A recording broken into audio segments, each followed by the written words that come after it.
शुरुआत शुभंकर आप ही से कर लेती हूं। भाई साल भर से संघ और बीजेपी हिंदुत्व का एक टारगेट बंगाल की जमीन पर चलाते हुए दिख रहे हैं पिछले फरवरी से। तो ये डर का सबब होना चाहिए ना तृणमूल कांग्रेस के लिए। 70% हिंदू, 27% मुसलमान, ध्रुवीकरण हुआ तो आप जमीन पर नहीं दिखेंगे।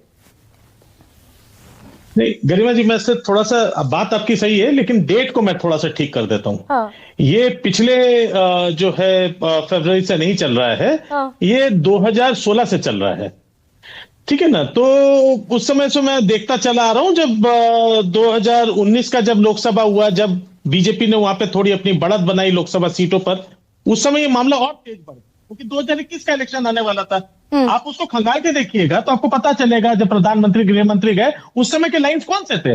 गिरिराज सिंह यही भाषा तब भी बोलते थे, आज भी भाषा बोल रहे हैं, तो मुझे ज्यादा फर्क नहीं दिखाई दे रहा। तब भी वो कहते थे, ममता बानो नाम उसी समय दिया गया था।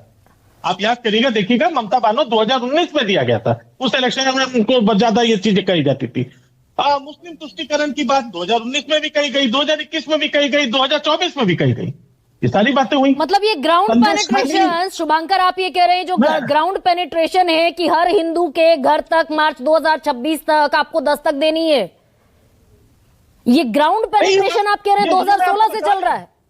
मैं आपको बता रहा हूँ, बिल्कुल बिल्कुल सही कह रहा हूँ। आपको मैं बता रहा हूँ कि आप ये देखिएगा, जब ये 2019 की जो पूरी जो प्रैक्टिस है, ये 2016 में शुरू हो गई थी, जब पूरा पैराडाइम शिफ्ट हो रहा था।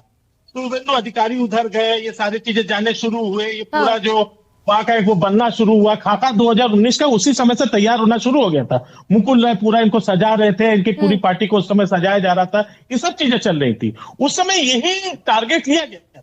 और आपको अगर याद हो, 2021 के इलेक्शन में जब बड़े बड़े नेता जाते थे, कुछ नेता थे जिनकी दाढ़ी इतनी बड़ी बड़ी हो गई थी, गोल चश्मा भी पहनते थे, रविंद्रनाथ टैगोर जैसे बहुत सारे दिखते थे मुझे, वो आप लोग देख लीजिएगा कौन थे, वो लोग जाते थे, वहां पर कई भाषाएं आती थी। तो उस समय भी आप देखिएगा, उस समय चर्चाएं ये थी कि भाई साहब यहाँ पे मुस्लिम तुष्टीकरण हो रहा है, हिंदुओं का तो यहाँ पे कोई बिल्कुल बेहाल है, दुर्गा पूजा तो होती ही नहीं है।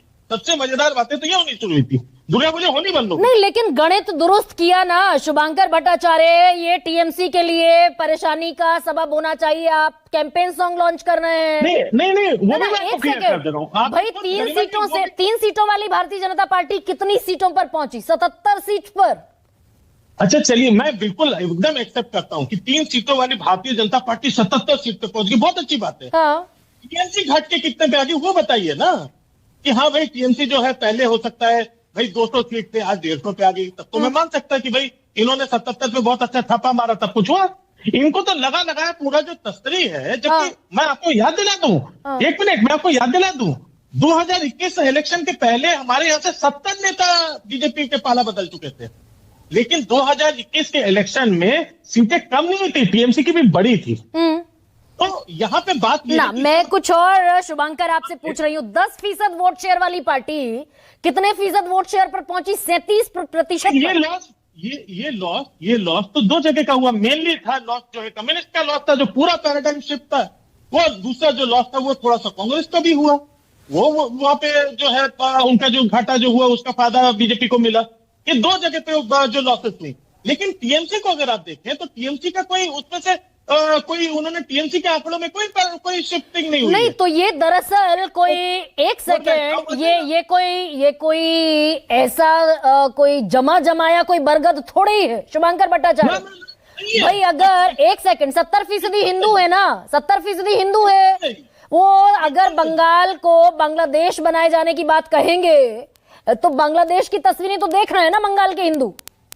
नहीं गरिमा जी, आपकी बात बिल्कुल सही है कि आप बिल्कुल सही बात कह रहे हैं, और आपने बिल्कुल पिन पॉइंट कर दी बात को कि ये जो बार बार कहा जाता है कि मुस्लिम तुष्टीकरण से जीतता है, तो इसका मतलब क्या है? इसका मतलब ये है कि अगर 27% वहां पे मुस्लिम है तो 27% के बूते पे कोई पार्टी नहीं जीत सकती। टीएमसी की बात तो रहने दीजिए, कौन पार्टी जीत जाएगी?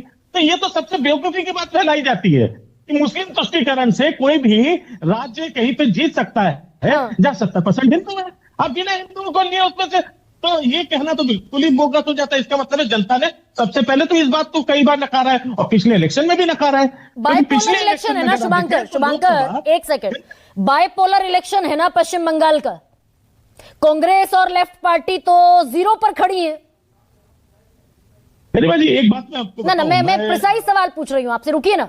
बाइपोलर इलेक्शन है ना बंगाल का। नहीं ठीक है, आपकी बात मान लेता हूं, तो आप कहना क्या चाहते हैं इस मामले मैं में? कहना ये बाइपोलर चाहती हूं मुसलमान तो बीजेपी को वोट करता नहीं है। मैं आपको बता रहा हूं 2021 का भी इलेक्शन बाइपोलर था, 2024 का लोकसभा भी बाइपोलर था।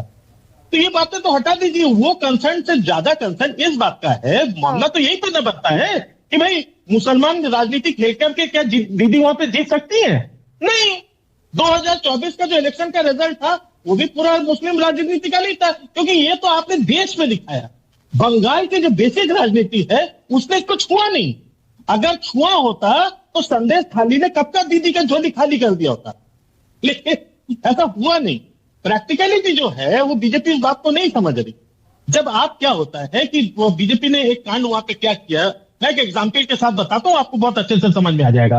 आपने वहां पे एक कुछ नेता को लिया जो पहले भाटपाड़ा से पहले जो है एमएलए थे, बाद में उन्होंने किसी को हटाया, वो बैरकपुर से लड़े, एमपी भी हो गए, सब कुछ हुआ। एक चीज हुआ वहां पे, जिस दिन इलेक्शन उधर पे हुआ अगले दिन वहां पे बस्ती में आग लगा दी गई भाटपाड़ा के। ठीक, जब भाटपाड़ा के उधर से वहां पे वो बस्ती में आग लगी, वो पूरा एरिया क्या था, उन्होंने कहा ये तो पूरा मुस्लिम उसमें से था। मजे की बात देखिए, जहां पे वो बांग्लादेशी रोहिंग्या कह के उस बस्ती में ये लोग आग लगाए थे, पता चला वहां पे तो 28% हिंदू वहां पे शामिल थे, उनके भी घर साथ में जल गए। वो लोग चिल्लाते हुए सड़क पर आ चुके थे बिल्कुल। तो मुझे ये बताइए, तो क्या 2024 का इलेक्शन में जाते समय बीजेपी ने इस प्रकार के कई सीटों को देखा था? मैं कुछ और सवाल शुभांकर आपसे पूछ रही हूं। आप दरअसल ठीक है, आप अपनी बात रख रहे हैं, लेकिन मैं ये कह रही हूं कि तृणमूल कांग्रेस को मिले 48% वोट और बीजेपी को मिले 37% वोट। तृणमूल कांग्रेस को हिंदू और मुसलमान दोनों के वोट मिले, बीजेपी को तो मुसलमानों ने वोट नहीं दिया ना। बीजेपी को विशुद्ध हिंदुओं के 37% वोट मिले। तो अच्छा, तो इसका मतलब ये मैं समझ लूं कि एसआईआर के माध्यम से अब तो जितने मुसलमान देश छोड़ करके उधर जा चुके हैं उसका फायदा अब बीजेपी को मिलने वाला है। मतलब मैं इसके फायदे को बीजेपी की तरफ से मैं किस प्रकार से खंगालूं? मैं उसको समझने की कोशिश कर रहा हूं, इस प्रकार से खंगालूंगी। ये जो बीजेपी जो एक नैरेटिव फैला रही है, अब तो एसआईआर के माध्यम से जो है वो छोड़ के चले गए। मतलब अब तो फिलहाल बीजेपी को सीए और एनआरसी की भी एक्चुअली जरूरत नहीं है, एसआईआर ने अपना काम कर दिया है। मैं ये कह रही हूँ हिंदुओं के वोट, मैं कुछ और कह रही हूँ शुभांकर, हिंदुओं के वोट बीजेपी को तृणमूल कांग्रेस से ज्यादा मिले पिछली बार। तो ये ग्राफ अगर और ऊपर बढ़ा, भाई वो कह रहे हैं ना दलित में बटोगे, ना आदिवासियों में बटोगे, ना सवर्णों में बटोगे। ये ग्राफ अगर और ऊपर बढ़ता हुआ दिखाई देगा तो माथे पर पेशानी पर बल होने चाहिए टीएमसी के। और क्यों नहीं चलेगा हिंदू मुसलमान बंगाल में? एक्चुअली बीजेपी एक जगह फंस जाती। बीजेपी की एक बड़ी मतलब मुश्किल क्या है, बीजेपी शायद वहां के खुद के अपने लोकल नेताओं की बात नहीं सुन रही है। लोकल नेताओं की बात सुननी होती तो समझ में आता कि बांग्ला भाषी जो हैं वो बांग्ला भाषा से जुड़े हुए हैं। सबसे पहले तो ये बात समझिए, वहां का हिंदू भी बांग्ला बोलता है, वहां का मुसलमान भी बांग्ला बोलता है, वहां पे क्रिश्चियंस भी है वो भी बांग्ला बोलते हैं। वहां पे जितने कास्ट हैं, जितने वो बैकवर्ड हो, अब फॉरवर्ड हो, अपवर्ड हो, डाउनवर्ड हो, जितने भी वर्ड है वो सब बांग्ला भाषी हैं। वहां भाषा से, राष्ट्रवाद से, या आपको कहते हैं कि प्रदेश से जो हमारा जो जुड़ाव है, जब हम बंगाली कहते हैं, बंगाली कास्ट नहीं है। बंगाली वो जो समाज वहां पे पूरा बना हुआ है, उस क्षेत्रीयता जो बनी हुई है हमारी भाषा से बनी हुई है, और वो बंगाली भाषा होती है। जो अंत संत भाषा बोलने के तरीके में जो गृह मंत्री भी बोल के चले आते हैं, प्रधानमंत्री भी कुछ ना कुछ बंगला में शगुफा वहां छोड़ के चले आते हैं। तो होता क्या है कि आप वहां पे मजाक बना के चले आ रहे बंगालियों का। अगर ये आप नहीं किए होते तो जो वहां पे अलग अलग बूथ लेवल पर आप लोगों ने जो वो टेबल बिछा करके बिहार से लोगों को ला के उनका जो फर्जीवाड़ा जो करवा रहे ना, वो नहीं हो रहा होता। मैं कई इलाकों को नाम बता सकता हूँ। आप कह रहे हैं कि दरअसल बंगाल में हिंदू, मुसलमान, दलित, आदिवासी ये है नहीं, सब बंगाली है और सब दरअसल भाषा से इंटैक्ट है, ये आप कह रहे हैं ना? अच्छा, 1 सेकंड।